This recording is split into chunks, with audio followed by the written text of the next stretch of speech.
Hello, good evening दोस्तों। मैं अखिलेश एक बार फिर आपसे इसे अपने चैनल पर जुड़ता हूँ। दोस्तों, आज का एक करंट अफेयर से फिर से एक नया टॉपिक है। आज का टॉपिक है आवश्यक वस्तु अधिनियम में ऐतिहासिक संशोधन। आवश्यक वस्तु अधिनियम है क्या, इसे क्यों लाना जरूरी है और इसमें बार बार संशोधन समय समय पर क्यों होता रहता है। दरअसल आवश्यक वस्तु अधिनियम इसलिए इम्पोर्टेंट है क्योंकि कोई भी वस्तु जब बनती है तो उसके मैन्युफैक्चरिंग से लेकर यानी प्रोडक्शन से लेकर सेल होने तक का मूल्य काफ़ी ज़्यादा डिफरेंट हो जाता है। सपोज दैट एक बिस्किट है जिसकी कंपनी में मैन्युफैक्चरिंग टाइम पे उसकी प्राइस 4 रुपये रहता है, सेल टाइम पे वो प्राइस 8 रुपये हो जाता है जब एक आम व्यक्ति किसी शॉप से उसे खरीदता है, क्योंकि उसमें टैक्स लगते हैं, स्टेट टैक्स, सेंट्रल टैक्स, काफ़ी ज़्यादा टैक्स लगते हैं। इस तरह के काफ़ी ज़्यादा टैक्स होने के बावजूद भी काफ़ी ज़्यादा लूटपाट हो जाता है, यानी कि लूटमारी की व्यवस्था में इन द सेंस कि काफ़ी ज़्यादा लोगों को जिस रेट में मिलना चाहिए उससे काफ़ी ज़्यादा रेट में मिलता है। ठीक है, और कई बार इनफैक्ट अगर उसमें प्राइस नहीं पड़ा तो दुकानदार उसको मनमानी तरीके से भी बेचते हैं।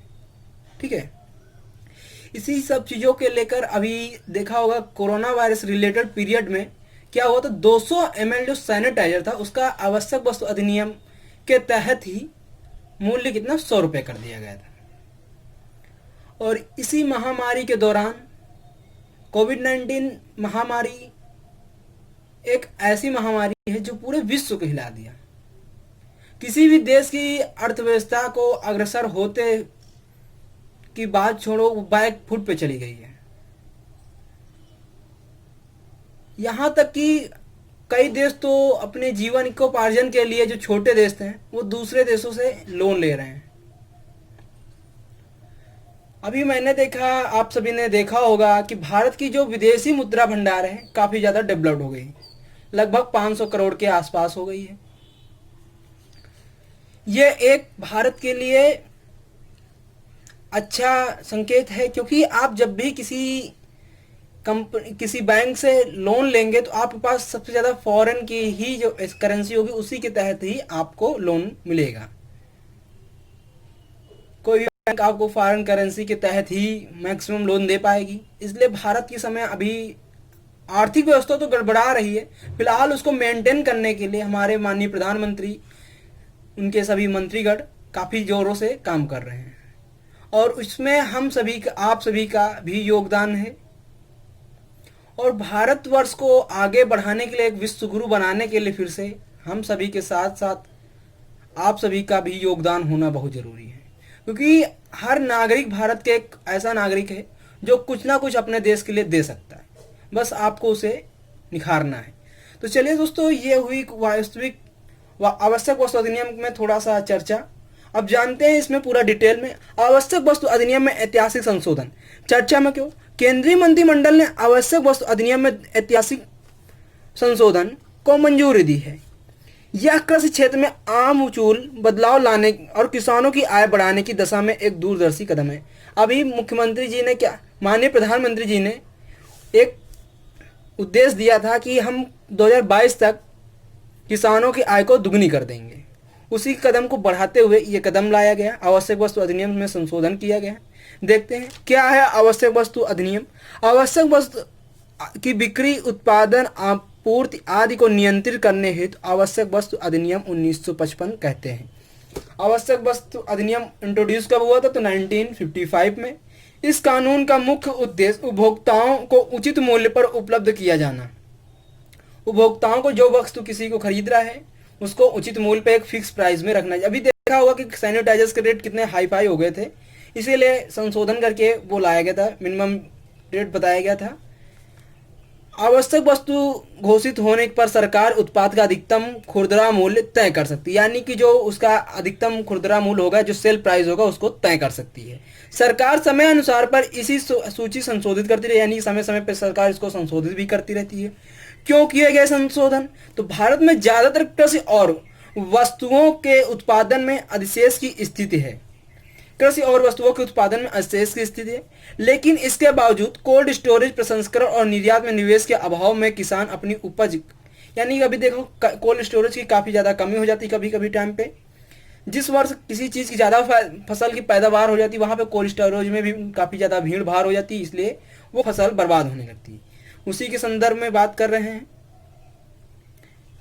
कोल्ड स्टोरेज प्रसंस्करण और निर्यात में निवेश के अभाव में किसान अपनी उपज के उचित मूल्य पाने में असमर्थ रहे, क्योंकि आवश्यक वस्तु अधिनियम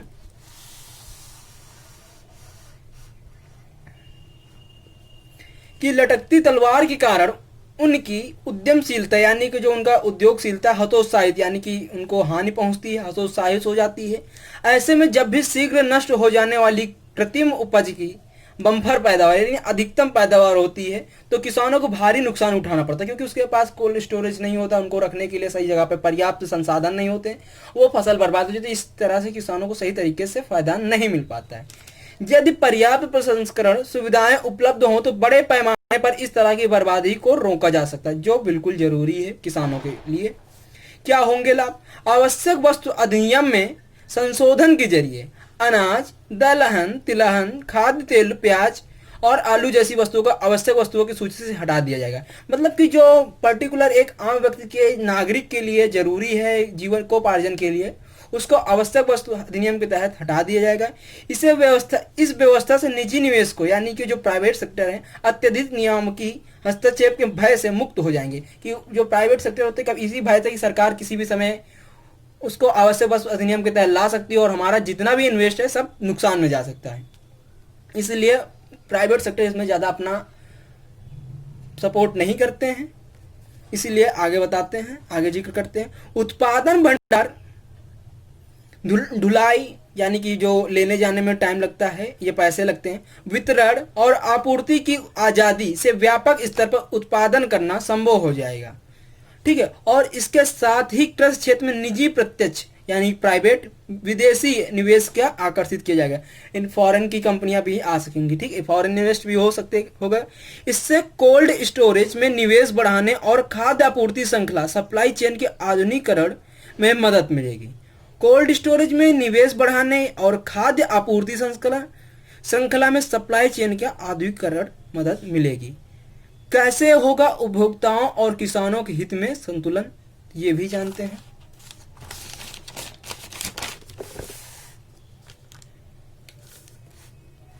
सरकार ने नियामकीय व्यवस्था को उदार बनाने के साथ साथ ही उपभोक्ताओं के हितों की रक्षा भी सुनिश्चित की है। जो उपभोक्ता है उनके हितों की रक्षा सुनिश्चित की है। संशोधन में है कि अकाल युद्ध कीमतों में यानी अकाल के समय ये जब देश में किसी दूसरे देश के युद्ध होगा कि कीमतों में अभूतपूर्व वृद्धि और प्राकृतिक आपदा जैसी परिस्थितियों में इन कृषि उपजों की कीमतों को नियंत्रित किया जा सकता है। यानी कि संशोधन में सीधा सीधा कहा गया कि अकाल के समय या युद्ध के समय या अभूतपूर्व या कोई प्राकृतिक आपदा के समय इन सभी सब्जियों पर, इन सभी वस्तुओं पर क्या कर सकते हैं, कंट्रोल कर सकते हैं। ये सरकार के अंदर में रहेगा।